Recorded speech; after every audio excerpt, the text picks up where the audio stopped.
Hello friends, welcome to my channel.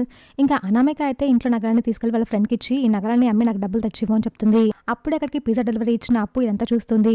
Anamika ఇంటి నగరాన్ని అతనికి ఇస్తుంది, ఏం చేస్తుంది అని ఫోన్లో వీడియో తీస్తూ ఉంటుంది. ఇవే కావు, ఇంట్లో ఉన్న నగరాన్ని కూడా నీకు తెచ్చిస్తాను ఎవరికి తెలియకుండా. ఆ నగరాన్ని అమ్మి మా అమ్మ వాళ్ళ అప్పులు తెచ్చాలి, నాకు డబ్బులు తెచ్చివ్వు అని అనామిక చెప్తూ ఉంటుంది. ఇదంతా విన్న అప్పు షాక్ అవుతుంది. అనామిక ఇలాంటి దాన్ని ప్రేమించి కళ్యాణ్ మోసపోయాడు, అనామిక ఇలాంటిదని తెలిస్తే కళ్యాణ్ ఏమైపోతాడో అంటూ ఫోన్లో వీడియో తీస్తూ ఉంటుంది అప్పు.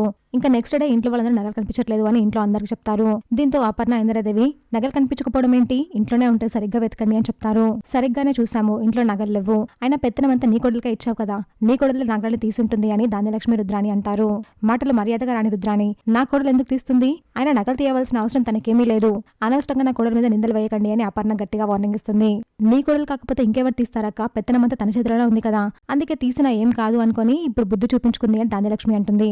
దీనికి కావ్యకి కోపం వచ్చి, అత్తయ్య ఊరుకుంటున్నా కదా అని ఏ మాట పడితే ఆ మాట నన్ను అడగండి, నేను తీయడం మీరు చూసారా, ఆయన మీ నగలు నాకెందుకు, నేను ఆ నగలు తీయలేదు అని కావ్య అంటుంది.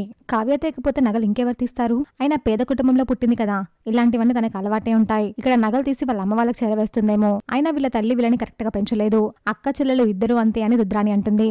దీనికి కావ్య కోపం వచ్చి, పిచ్చి పిచ్చిగా మాట్లాడితే మర్యాదగా ఉండదు, అసలు నగలు ఎవరు తీసారో మీకు తెలుసా, అనామిక తీసింది అని అప్పు పంపించిన వీడియోని ఇంట్లో వాళ్ళందరికీ చూపిస్తుంది కావ్య. ఆ వీడియో చూసిన వాళ్ళందరూ షాక్ అవుతారు. దీంతో అపర్ణ, ఏం ధాన్యలక్ష్మి, నా కొడలు నగలు తీసింది అని చెప్పావు కదా, ఇప్పుడు నీ కొడలు తీసింది, ప్రూఫ్తో సహా ఉంది కదా, ఇప్పుడు నీ కొడలు ఏమంటావు చెప్పు అని అపర్ణ గట్టిగా అడుగుతుంది. దీనికి ధాన్యలక్ష్మి సైలెంట్ గా ఉండిపోతుంది. చూసాక ఫ్రెండ్స్, మరి ఏం జరగబోతుందో. ఇలాంటి జెన్యూన్ అండ్ రెగ్యులర్ అప్డేట్స్ కోసం మా వీడియోకి లైక్ చేసి ఛానల్ని సబ్స్క్రైబ్ చేసుకోండి.